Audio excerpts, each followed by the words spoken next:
अध्यक्ष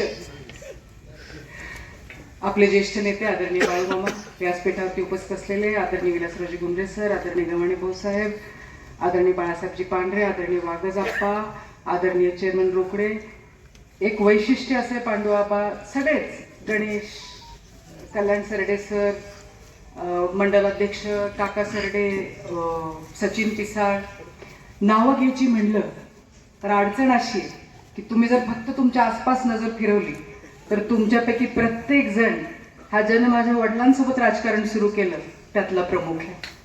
त्याच्यामुळं नावं घेऊ तरी किती, माझी अडचण थोडीशी लक्षात घ्या. त्यामुळं तुमच्या सगळ्यांचीच माफी मागून, ज्यांच्यामुळं आज हे स्टेज आहे, ज्यांच्यामुळं आज दिगंबरराव बागल या नावाला राज्यात नव्हे तर देशात मान्यता मिळाली, त्या माझ्या सगळ्याच आदरणीय वयस्कर, ज्येष्ठ, युवक, आजी माजी पदाधिकारी, उपस्थित सर्वच मायमाऊल्या आणि बंधूंना माझा विनम्र नमस्कार. सगळ्यात पहिल्यांदा आज दोन थोर व्यक्तींची जयंती. माझ्या आई मला नेहमी सांगतात की माझ्या आईंची आवडतं व्यक्तित्व म्हणजे स्वामी विवेकानंद. माझ्या आई वाचतात खूप आणि ते नेहमी आनंदाने सांगतात की मला खूप बरं वाटलं ज्यावेळेला दिग्विजयचा जन्म 12 जानेवारीला झाला. त्याच्यामुळं स्वराज्य माता, आपल्या सगळ्यांचं प्रेरणास्थान, आदरणीय जिजाऊ, आदरणीय युवकांचं स्फूर्तीस्थान स्वामी विवेकानंद यांच्या चरणी लीन होऊन आपल्या सगळ्यांचा श्वास, आपल्या सगळ्यांचं अस्तित्व आणि करमाळ्याचे भाग्यविधाते स्वर्गीय लोकनेते दिगंबररावजी बागल यांच्या चरणी नतमस्तक होऊन आपल्या सगळ्यांच्या वतीनं मी दिग्विजय बागलांना मनपूर्वक हार्दिक शुभेच्छा देते. त्यांचं आयुष्य दीर्घ आयुरारोग्य राहो, त्यांच्या हातून समाजाची, तुमच्या सगळ्यांची सेवा घडो. जो वसा एका वडिलांनी दिला, प्रत्येक मुलाचं एक स्वप्न असतं. 2 एकराच्या मालकाचा जो मुलगा असतो, एकुलता एक पोरगा असेल तर काय विचार करतो, 2चं 3 नाही करणं होऊ दे, पण 2चं 1 व्हायला नको.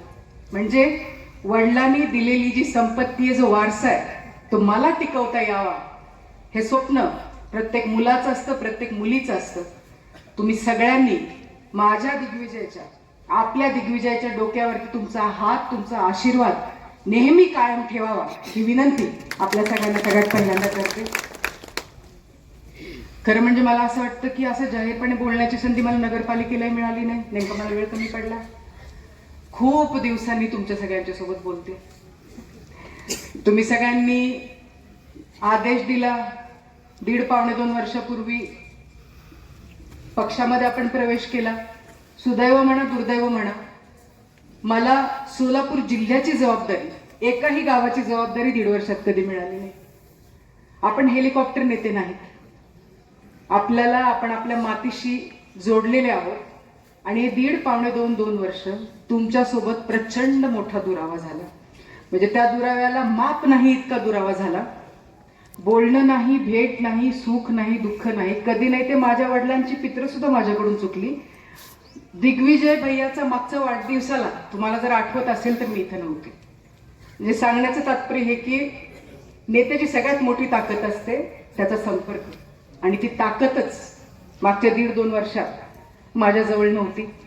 पहिल्यांदा तुमच्यापैकी प्रत्येकाचे हात जोडून माफी मागते की कित्येकदा असं झालं असेल की तुम्हाला गरज होती, कित्येकदा असं झालं असेल की तुम्ही सुखात होता, असंही झालं असेल की तुम्ही दुःखात होता, तुम्हाला आवश्यकता होती, तुम्ही हाक मारली, पण त्या हाकेला मी हो नाही देऊ शकले. त्याच्यासाठी मी मनापासून खेद व्यक्त करते. तुमची माफी मागून निश्चितपणे तुम्ही मला ही माफी द्याल अशी अपेक्षा व्यक्त करते.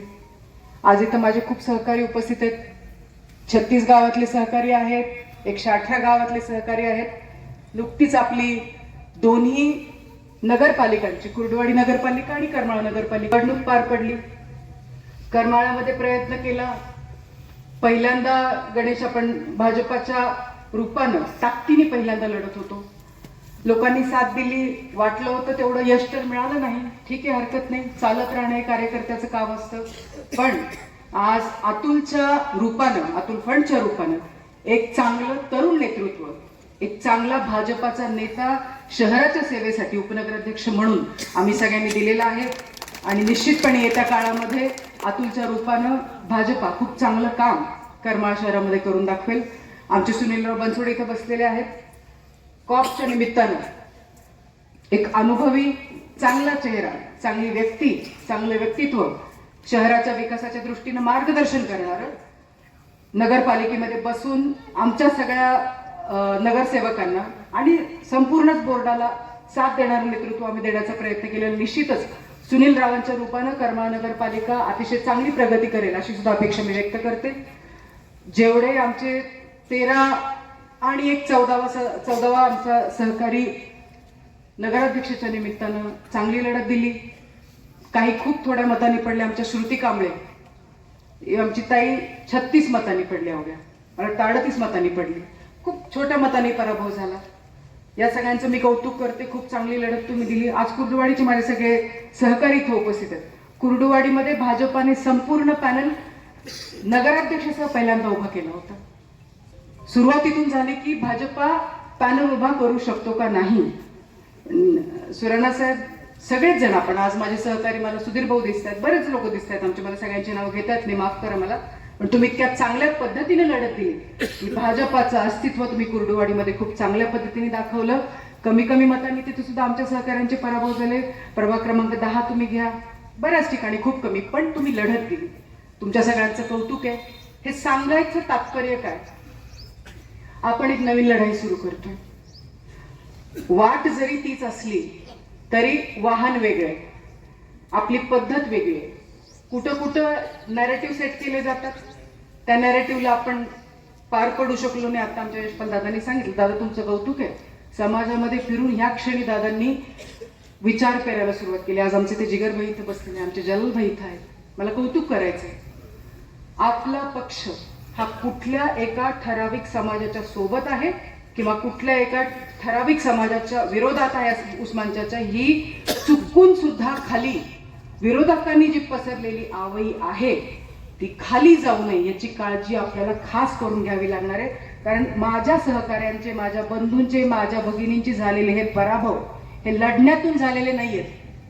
माझे सहकारी मतातून पडले नाहीत, ते गैरविश्वास त्यांच्यावरती तयार केला गेला, चुकीच्या अफवा त्यांच्यावरती थोपवल्या गेल्या, चुकीच्या विचारांनी माझ्या पक्षाला रिप्रेझेंट केलं गेलं, त्याच्यामुळे आमचे हे पराभव झाले.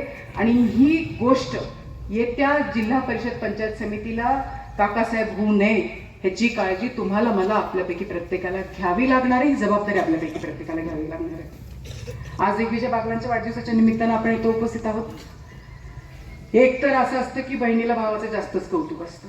म्हणजे तुम्ही सगळ्यांनी बघितलं असेल तर तुमच्या घरात लग्न होऊन 25 वर्ष जरी झाले तरी माझ्या माहेरबाई असं, माझ्या बाहेरबाई कसं, ताई आपण माहेरातून कधी बाजूला निघू शकत नाही. मी तर कधीच निघू शकत नाही, शक्यच नाही. पण भावाचं कौतुक करणारी बहीण जरी असली तरी भाऊ सुद्धा त्या तोला मोलाचा मिळणं हे फार मोठं भाग्याचं लक्षण असतं. आणि दिग्विजय हा फक्त भाऊ नाही, तो एक उत्तम नेता आहे, तो एक अतिशय चांगला कार्यकर्ता आहे. आणि आवर्जून उल्लेख करून कौतुक करावं अशी गोष्ट कुठली असेल, काकांच्या भाषणातून ती आली.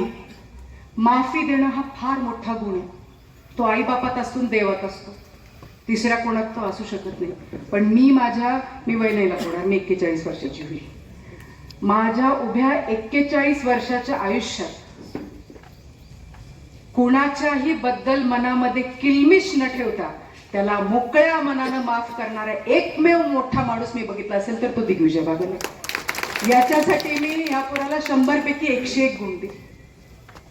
आणि मग मला विचारायचं आता की जर आपला सहकारी, आपला नेता आपल्याला सर्वार्थानं स्वीकारणारा असेल तर आपण सुद्धा मन मोकळेपणाने त्याला स्वीकारण्याची जबाबदारी आणि तयारी ठेवावी लागेल. मी कित्येकदा नव्हते, मी उपस्थित नव्हते, मी करमाळ्यात नव्हते. या 2 वर्षांमध्ये स्वतःच्या पराभवाच्या नंतर सुद्धा दिग्विजय भैयांनी ज्या पद्धतीनं सगळं बांधून, सगळं जोडून प्रत्येकाला न्याय देत ठेवलं ते कौतुकास्पद आहे, अतिशय कौतुकास्पद आहे. ज्यांचा पराभव झाला ते माजी आमदार 6-6 महिने दिसले नाहीत. दिग्विजय बागल मांजर कसं वरून कुठूनही टाकलं तरी पायावरती पडलं, तसं दुसऱ्या दिवसापासून या मतदारसंघामध्ये पायाला भिंगरी लावून सगळीकडे फिरलेला तुम्ही बघितलेला आहे. तो कलेक्टर ऑफिसमध्ये होता, तो पोलीस स्टेशनमध्ये होता, तो तहसीलदारांच्या इथे होता, तो मंत्रालयात होता, तो तुमच्या सुखाला होता, तो तुमच्या दुःखाला होता, तुमच्या इलेक्शनला होता, तुमच्या भांडणाला होता, तुमच्या भावकीच्या भांडणाला होता, तुमच्या कोंबड्या चोरल्या तरी तिथं तिथं नेमकं काय झालंय सोडवायला तो होता. या नेत्यांना आपल्याला भरपूर दिलंय. बसलेल्यानेच तो स्वतःकडे बघावा आणि आसपास बघावं. अण्णा, या नेत्यांना आपल्याला पद दिली, या नेत्यांना आपल्यासाठी इलेक्शन लढलंय, या नेत्यानं कुणाला तरी आपल्यासाठी माघार घ्यायला लावली. या नेत्यानं जेव्हा आपल्याला माघार घ्यायला लावली त्यावेळेला पुढच्या इलेक्शनला आपल्याला न्याय देण्याचा प्रयत्न केला. छातीचा कोट करून माझा कार्यकर्ता हा माझा कार्यकर्ता नाही, माझा भाऊ आहे या भावनेनं नेता म्हणून नाही, तुमचा लेख म्हणून, तुमचा भाऊ म्हणून तो उभा राहिलेला आहे. मला मागच्या विधानसभेच्या इलेक्शनचं काहीच काढायचं नाही, पण स्टेजवरती बसलेले, खाली बसलेले सगळे प्रमुख लोक तुम्ही आहात. मला तुम्हाला आवर्जून सांगायचं, आपल्याकडे सावड असते ना. मी तुमच्या शेतात येऊन काम करायचं आणि तुम्ही माझ्या शेतात येऊन काम करायचं. फार काही नाही. इथं बसलेल्या आणि घरात असलेल्या दिग्विजय बागला सोबत जोडल्या गेलेल्या प्रत्येक कार्यकर्त्यांना, आजी माजी पदाधिकाऱ्यांना नुसती दिग्विजय बागलाची सावड जरी केली ना तरी 25,000 पठ्ठे निवडून येईल 2029 ला. काही नका करू, फक्त सावड करा. सावड व्यवहार आहे, भावनिक नाही बोलत आहे. आणि आणखीनही सांगते, आम्हाला भावनिक व्हायचं नाही, आम्हाला भावनेनी मतं आपल्याला मागायची नाहीत. तुम्हाला वाटत असेल योग्य, तुम्हाला वाटत असेल काम करतोय, तुम्हाला वाटत असेल, आता त्यांनी सांगितलं की वारसा फक्त मिळत नसतो तर किती वारस, मी नावं मला घ्यायची नाही काका, आपण नेहमी बोलतो, किती वारस असे दाखवतो. मोठे वडील, एकदम मोठे वडील, नाव, जिल्ह्यात नाव, राज्यात नाव, देशात नाव. मुलगा वारसा चालवू शकला नाही, चालवू तर शकला नाही, पण एक शब्द आहे महाराज असं सांगतील, कुळवरून सुरू होणारा शब्द आहे, कुळ. अशी मुलं निघाली. वारसा सुद्धा चालवावा लागतो, वारसा सिद्ध करावा लागतो. आपला नेता तसा वारसा सिद्ध करणार आहे. मला तुम्हाला निश्चितपणे सांगायचंय की येत्या काळामध्ये वारसा सिद्ध करणाऱ्या नेत्याला योग्य ठिकाणी नेऊन बसवायचं काम हे तुमचं, माझ्यावर उपकार आहे. अहो, तहसीलला सहज गेलो तर दररोज कमीत कमी 3-4 बहिणी निघतात बघा हक्क सोड देणाऱ्या. कमीत कमी 3-4 बहिणी असतात. भाऊ वेगळा बसलेला असतो, बहीण वेगळी बसलेली असते, नवरा आलेला असतो, नवऱ्याचं प्रेशर सुरू असतं, 1 एकर तर माग, 2 एकर तर माग, इकडे बहिणीची काळजी.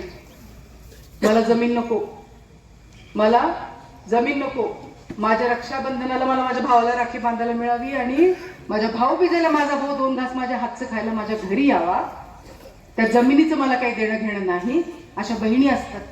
अशा काळामध्ये जो भाऊ वडिलांच्या एवढ्या मोठ्या समूहाचं नेतृत्व आपल्या बहिणीकडे इतक्या मोठ्या मनाने देऊ शकतो, त्या व्यक्तीच्या मनाबद्दल मी तुम्हाला काय सांगावं, माझे उपकार आहेत. आणि माझ्यासारखेच ज्या ज्या व्यक्तीसाठी त्यांनी त्याग केलेला आहे त्या प्रत्येकाला मी हाक मारते, इथून हाक मारते.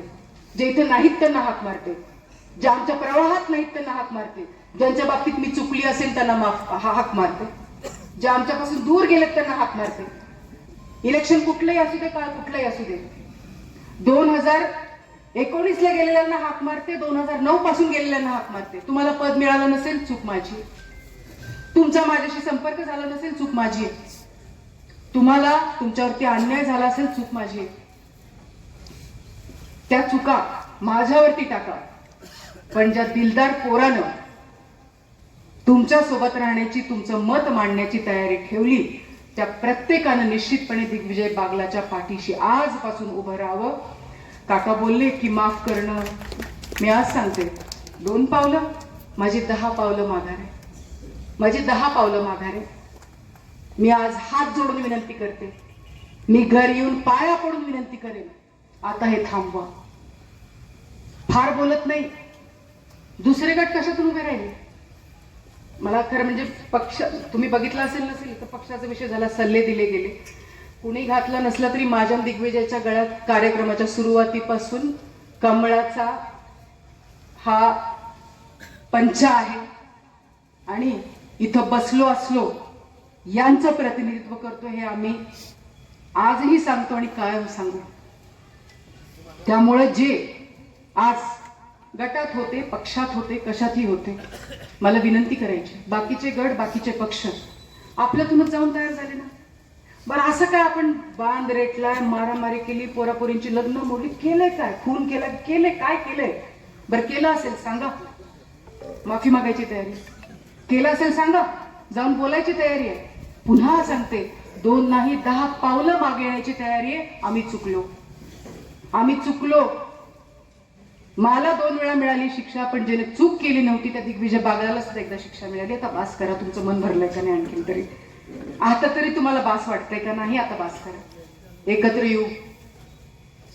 मूळ माणसं जरी एकत्र आली तरी तुम्ही समोरच्या दोघांनाही किती जड व्हाल. फक्त कल्पना करून बघा तुमच्या गावाची. मूळ जेवढे आपण होतो तेवढे जरी आपण एकत्र आलो भाऊसाहेब, मी मूळ म्हणते भाऊसाहेब आणि मुद्दाम तुमचं नाव घेतलं, मूळ जरी एकत्र आलो तरी सुद्धा आपण किती जड होऊ ह्याचा विचार करू. येता काळ कसोटीचा आहे, कसोटीला तोंड देण्याची आपली तयारी आहे. पण असा नेता वारंवार मिळत नाही आणि मी खूप जबाबदारीने बोलते. गणेश, तुमच्यापैकी प्रत्येकाची मी मुभा घेऊन बोलते. वकील साहेब प्रत्येकाची, रामभाऊ, माझे भाजपाचे सगळे जे सहकारी इथे उपस्थित त्या सगळ्यांची मुभा घेऊन बोलते मी. या तालुक्यामध्ये आमदार झाल्याच्या नंतर, शब्द लक्षात घ्या, या तालुक्यामध्ये आमदार झाल्याच्या नंतर आमदाराच्या वरचं पद मिळवणारा एकमेव नेता आहे, तो आज तुमच्या स्टेजवर बसलेला आहे. फार मोठं भाग्य. अथॉरिटीवाडीचा विषय इथं मांडला गेला. किती प्रश्न सांगू आणखीन. शेलगाव भागातलं, जेऊर भागातले, वांगी भागातले, शेलगावमध्ये सबस्टेशन आणलं होतं. कोण आहे शेलगावचं? कोण आहे शेलगावमध्ये सबस्टेशन झालं का? शेलगाव सबस्टेशन आहे का आईंनी आणलेलं? रायगाव, रायगावचं सबस्टेशन किती वर्षापूर्वी मंजूर झालं होतं? आईंना पद उतार होऊन, आई 2009 ते 2014 पर्यंत, म्हणजे मी जबाबदारीने बोलते की कदाचित आदरणीय स्वर्गीय मामांना सुद्धा उजवं काम लाईटच्या बाबतीत, एमएससीबीच्या बाबतीत आदरणीय आमदार श्यामलताई बागल मामींनी केलं. हे मान्यच करावं लागेल, हे विरोधकी मान्य करतात. त्या काळातलं रायगावचं सबस्टेशन 2014च्या आधीच, आज आपण 2026 मध्ये बोलतोय. आत्ता परवा दिवशी रायगावच्या सबस्टेशनच्या बाबतीमध्ये मी ज्या दिवशी गेले होते तेव्हा कॉन्ट्रॅक्टरला बोललो आम्ही आणि आता सबस्टेशन सुरू होते. तुम्ही केलेली कामं, मंजूर केलेली कामं करण्याची सुद्धा ज्यांची कुवत नाही त्यांना आपण निवडून दिले.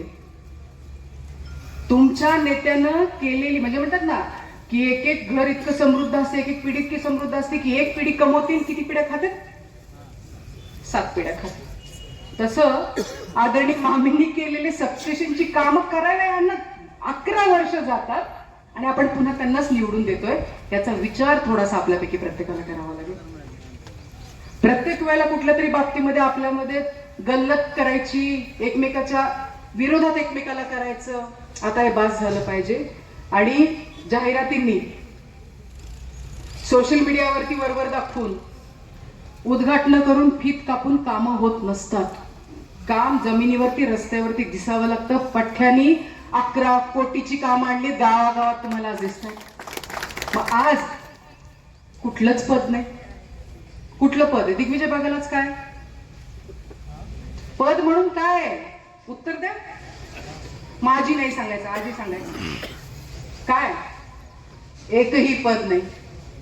9 कोटीची कामं जर तो करू शकतो कुठलं पद नसताना, या नेत्याला जर तुम्ही पद दिलं, औरेटेवाडीत मागता कशाला? तुम्हाला हातात आणून दिल ना तो. आधी सबस्टेशनची काम आहेत, आज रस्त्याची काम आहेत, केमची लोक आहेत तिथं. आज मांगी तलावाचा प्रश्न आला, मांगी तलावातून दुसरीकडे पाणी नेण्याचा प्रश्न आला. कुणी आवाज उठवला? ज्यांना आपण मत दिलं त्यांनी उठवलं का? कुणाला लीड दिला? उठवला का त्यांनी आवाज? बोलले काय का शब्दात? ज्या पक्षात आहे त्या पक्षाला लढायची आणि भिडायची तयारी ठेवली. सांगितलंय मांगी तलावाची कपॅसिटी वाढवा, आणखीन 4 टीएमसी पाणी आणा, 2 टीएमसी तुम्हाला जिथे न्यायचे तिथे न्या, 2 टीएमसी मध्ये आमची एमआयडीसी सुरू करा. जर आहे याच्यामध्ये पाण्याचा टिप्पू जरी गेला, गळ्यात धोंडा बांधून आम्ही आमचे कार्यकर्ते तळ्यात उतरल्याशिवाय राहणार नाही. बोलणारे आपण आहे, दुसरं कोण बोललंय? नाही बोल. कुकडीची अवस्था काय? 10th ग्रेड पाण्यासाठी प्रत्येक वेळेला भांडणारे आपण आता कोणाला भांडतोय? इलेक्शन आलं की हे गाव भेटलं दिलं त्याला पाणी, ते गाव भेटलं दिलं त्याला पाणी. अख्ख्या गावाला पाणी भेटतं का? वीट आहे काही?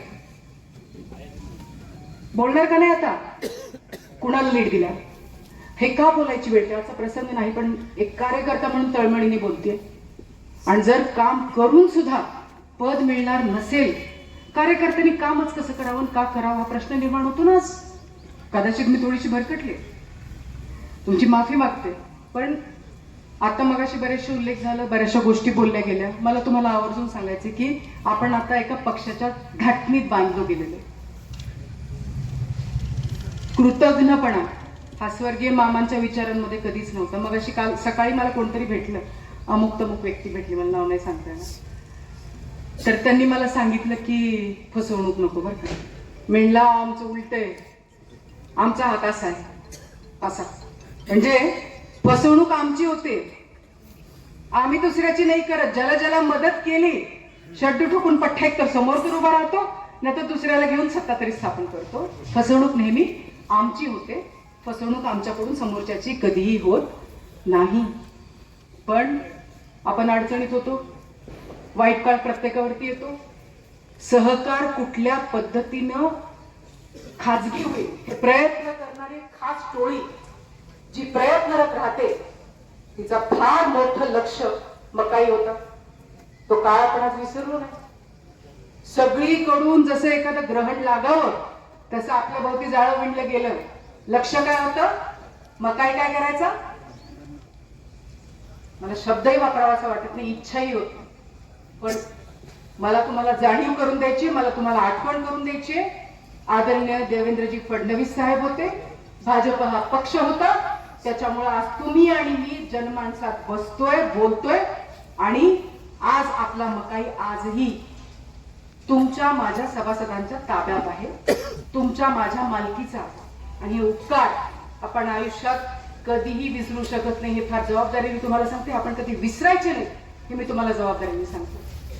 खूप सल्ले दिले गेले नगरपालिकेच्या वेळेला, पक्षाच्या चिन्हावरती उभं केलं तर हे होईल ते होईल, युती करा, माणसं ह्या चिन्हावर उभं करा, माणसं त्या चिन्हावर उभं. आताही चाललंच आहे, आताही ते चाललंच आहे. का आडनाव बदलता काय? आडनाव बदलतो आपण, तुमचं अस्तित्व बदलतं तुम्ही.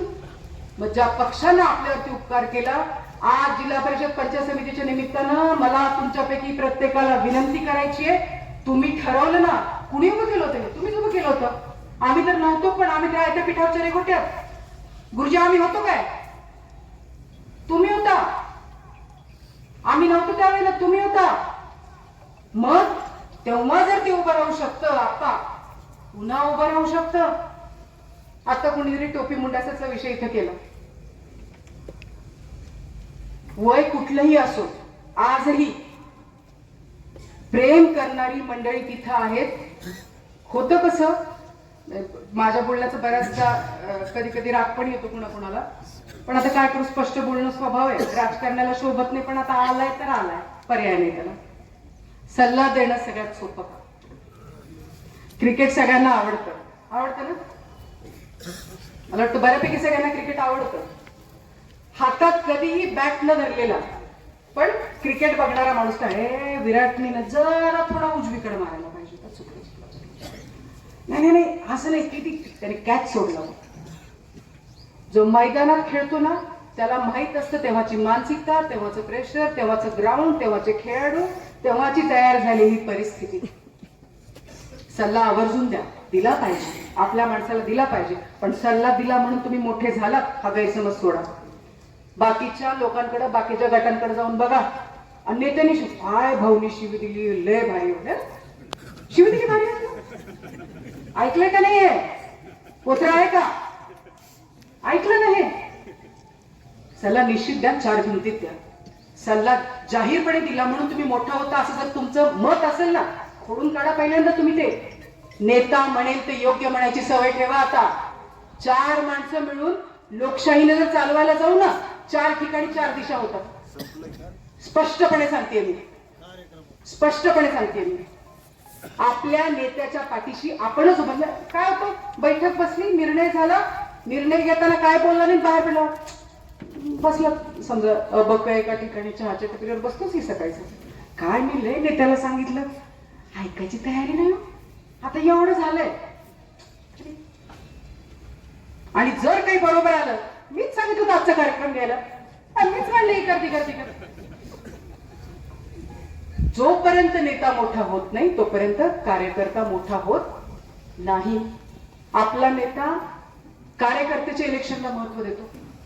ही जिल्हा परिषद, पंचायत समिती, झालेली नगरपालिका, येणाऱ्या ग्रामपंचायती ही कार्यकर्त्यांची इलेक्शन आहेत. जर मंदिराच्या कळसावर झेंडा लावायचा आहे तर तनपुरे सरपंच डायरेक्ट कळसावर जाता येते काय? येते काय? काय करावं लागेल? पायऱ्या चढाव्या लागतील, ग्रामपंचायतीची पायरी चढावी लागेल, ही आपल्या नावावर यावी लागेल, पंचायत समिती आपल्या नावावरती निघावी लागेल, झेडपी आपल्या पक्षाच्या चिन्हावरती यावी लागेल. आणि त्या वेळेला 2029चं जे स्वप्न तुम्ही आम्ही बघतोय ते त्यावेळेला शक्य होईल. आज असा विषय आहे. आणि महत्वाचं म्हणजे नेत्याचं आजही लक्ष कळसाच्या झेंड्याकडे नाही. नामदेव पायरीवरती डोकं ठेवणारा कार्यकर्ता आहे, दिगंबरा बागलाचा पठ्ठा आहे, वारकरी संप्रदायाची परंपरा चालवणार आहे. आजही त्याच्यासाठी नामदेव पायरी पहिल्यांदा आहे, आजही त्याच्यासाठी कार्यकर्ता पहिल्यांदा आहे. म्हणून मला वाईट वाटतं, कीव येते त्या कार्यकर्त्याची, ज्याने या नेत्याचा संपूर्णपणे फायदा घेतला आणि त्याच्यानंतर स्वतःची पायरी संपल्यानंतर त्याच्या झेंड्यावरती कळस लावताना दुसऱ्याचं कापड फाडून खांद्यावरती तो घेऊन निघाला ना, त्याच्याबद्दल काका मला राग येत नाही, मला त्याची कीव वाटते. आणि माझी विनंती आहे तुम्हाला, की इथून पुढं आपण हे थांबू, हे बंद करू. काय होतं, बऱ्याचदा आपल्यात असं होतं की आता मी आणि गणेश एका पक्षात काम करतो, इथं असताना आमचं जमत नाही. गणेश काय म्हणणार, दीदी असली की मी तिथे मी निवडणुकीला जाणार नाही, मी प्रचार. मी काय म्हणायचं, गणेश असतील तर मी जाणार नाही. पण दुसरीकडे गेले, एका गाडीत जाते, एक मांडीला मांडी लावून बसते, एका ताटात जेवण करायचं राहतं. खरंय का खोटे? इथंच का चालत नाही? मला नेत्याला सांगायचं. तुकाराम महाराज म्हणतात, हवे ते देव कासेची लंगोटी, नाठाळाची माती. कारण नेतृत्वाचं काम आई सोबतच वडिलांचं पण. आई प्रेमानं जवळ करते, माया करते, पण मूल शिस्तीत राहत नसेल तर नेत्याला कठोर भूमिका सुद्धा निश्चितपणे येत्या काळामध्ये घ्यावी लागेल. आणि ती तुम्ही घेत असताना आम्ही सगळेजण निश्चितपणे तुमच्या सोबत असू, हे मी नक्कीच आपल्याला सांगेन. आता निवडणुका सुरू झाल्यात, बरेचसे आपले कार्यकर्ते, बरेचसे आपले लोक एकमेकांच्या संपर्कात येत आहेत, एकमेकांना बोलत आहेत. मला आवर्जून विनंती करायची की अंग चोरून काम नका, झडझडून मोकळं होऊन काम झालं पाहिजे. आपल्या घरचं लग्न आहे, पंगत वाढायची का ताट उचलायचे का माझ्या हातात भाजीची पळी येते का पुरीची पाटी येते का बचत भरून बुंदीच वाढावी लागते, आपण विचार करतो का? आपण विचार करत नाही. हे घरचं लग्न आहे, हे घरचं लग्न आहे. आपल्यापैकी प्रत्येकाला पुढे यावं लागेल. त्याच्यामुळं लक्ष्मणराव विचार मनमोकळेपणाने मांडावे लागतील. आज इथं कार्यकर्त्यांना उठून शुभेच्छा द्यायला लावल्या. शुभेच्छा तुम्हाला माहिती, नेत्यालाही वाढदिवस साजरा करणं फारसं आवडतं असं नाही. आजचा प्रसंग यासाठी की तुमचे विचार कळावे, आपले विचार कळावेत, ह्यासाठीच आजचा सगळा घाट आहे. त्यामुळे मला आवर्जून सांगायचंय, सल्ला असेल, चूक असेल, जे असेल मन मोकळेपणाने स्पष्टपणे सांगा. आणि त्यांचा स्वभाव सगळं ऐकणार आहे, सगळं ऐकून त्याच्यावरती निर्णय घेणार आहे. त्याच्यामुळे निश्चितपणे मन मोकळेपणाने तुम्ही बोलू शकता. आता मला माहित नाही की आणखी भविष्यात काय आपल्याला करायला सांगतील. माझ्यावरच्या जबाबदाऱ्या आजही कमी केलेल्या नाहीयेत, आजही ज्या जबाबदाऱ्या आहेत त्या आहेच आहेत. दुसरी गोष्ट अशी की कुठे जबाबदारीवरती जर दिलं तर दिवस दिवस दीड दिवस माझं घरी पण बोलणं होत नाही, माझ्या मुलींशी बोलणं होत नाही. मग मी निश्चितपणे माफी मागते की कित्येकदा असं होतं की तुम्ही फोन करता मला बोलणं होत नाही, तुम्हाला भेटायचं असतं मी उपलब्ध नसते. पण मला तुम्हाला विनंती करायची आहे, तुम्हीच मला पाठवलंय की जाऊन काम कर. आज आपल्या मेळातला कुणीही कार्यकर्ता, पोलीस स्टेशनला त्रास होतो आपल्या कार्यकर्त्याला नाही, तहसीलला त्रास होतो नाही, कलेक्टर ऑफिसला त्रास होतो नाही होत. हे असंच मिळणार आहे का आपल्याला? आपल्याला काम करावं लागणार. आणि आपली पार्टी ही प्रत्येकाला काम देते. स्टेजवरती जे पदाधिकारी म्हणून बसले त्यापैकी प्रत्येकाला विचारा. मला वाटतं ह्यातले 4 जण तर सोलापूरच्या याच्या जबाबदारीत आहेत ना तुम्ही, मनपाच्या. तालुक्याचा कार्यकर्ता जिल्ह्याला जातो, जिल्ह्याचा प्रदेशला जातो, प्रदेशचा अख्ख्या देशाचा. हे आपण नाही ठरवत. आणि का सांगितलं नाही हे करायचं, त्याला प्रश्न नसतो, त्याला डायरेक्ट करणं असतं. त्यामुळे ते करत असताना हे होईल, कृपया कुठलाही अनुमान वाटून घेऊ नका, कुठली चुकीची भावना वाटून घेऊ नका, कुठलाही गैरसमज वाटून घेऊ नका. तुम्ही मला मोठं केलंय, मी जिथं आहे तुमच्यामुळे आहे. कारण माझे वडील तुमच्यामुळे होते. माझ्या अस्तित्वाचा कण न कण हा दिगंबरावजी बागल मामा आहे आणि त्यांच्या रूपाने तुम्ही आहे. तुम्हाला विसरणं शक्य नाही, पण कर्तव्यात बांधल्याच्या नंतर या अडचणी येत आहेत हे तुम्ही समजून घ्याल अशी अपेक्षा व्यक्त करते. तरीही पुन्हा इथं असं आहे की साहेबाला सांगितलं तुला शिपाई व्हायचे तर व्हावं लागतंय. उद्याला पक्ष जी जबाबदारी देईल, उद्याला पक्ष जी कर्तव्य देईल, मग ते गावाचं असो, तालुक्याचं असो, कुठलेही असो, ते करण्यासाठी मी बांधील असेल आणि तुम्ही सगळे सुद्धा बांधील राहाल अशा प्रकारची अपेक्षा निश्चितपणे तुमच्यापैकी प्रत्येकाकडून व्यक्त करते. बोलण्याच्या ओघामध्ये कदाचित माझ्याकडून 2 शब्द कमी जास्त गेले असतील, त्याच्याबद्दल मी तुमची दिलगिरी व्यक्त करते. फक्त एक शब्द देतो, आमदार कोणी असू दे, वरची पद कुणाकडेही असू दे, तुम्ही जे जे काम द्याल त्यातल्या कुठल्याही कामाला निधी आणि मदत कमी पडणार नाही. हे भाजपाच्या उच्च नेतृत्वाच्या वतीनं आमच्या सगळ्यांच्या वतीने निश्चितपणे तुमच्यापैकी प्रत्येकाला सांगतो. नगरपालिका असेल, तुमची ग्रामपंचायत असेल, गाव लेवलची अडचण असेल, 25-15च्या रस्त्यापासून, ग्रामीण मार्गापासून, मुख्यमंत्री ग्राम सडक पासून, तुमच्या नवीन डीपीच्या योजना असतील, तुमच्या डीपीसीचा निधी असेल, कुठंही भाजपा पक्ष तुम्हाला निधी देण्यामध्ये कुठंही कमी पडणार नाही. तुम्हाला पूर्णपणे न्याय पक्ष देईल. पण ज्या वेळेला आपण घेतो त्यावेळेला आपल्याला द्यायची भूमिका घ्यावी लागेल. निश्चितपणे आपण सगळेजण हे दायित्व आपल्यापैकी प्रत्येक जण पार पाडेल अशा प्रकारची अपेक्षा व्यक्त करते. खूप दिवसांनी तुमच्या पुढे बोलले, माझ्याकडून कदाचित मनाला लागणं काही बोललं असेल तर हात जोडून माफी मागते. मुलगी म्हणून तुम्ही माफी कराल अशी अपेक्षा व्यक्त करते. आज नेत्याच्या वाढदिवसाच्या गोड निमित्तानं तुम्ही सगळेजण इथं आलाय. दिग्विजयवरचा तुमचा विश्वास, तुमचा आशीर्वाद, तुमची ताकद अशीच राहो आणि येत्या काळामध्ये त्यांची झुंज, त्यांचं बळ आणि त्यांची भरारी हिला आकाश सुद्धा ठेंग न पडो अशी शुभेच्छा या निमित्ताने व्यक्त करते. आणि आज खरं सोमवार आहे, त्यामुळे जो 2 घास जेवणाचा आज नेत्याने जो आज तुमच्यासाठी बेत आखलेला आहे त्याचा अनमान न करता प्रत्येकाने जीवनच जावं अशी विनंती आमच्या सगळ्यांच्या वतीने करते. पुनश्च एकदा गोडाचा पण बेत असतो, आम्हा लोकांसाठी असतो ना, त्यामुळे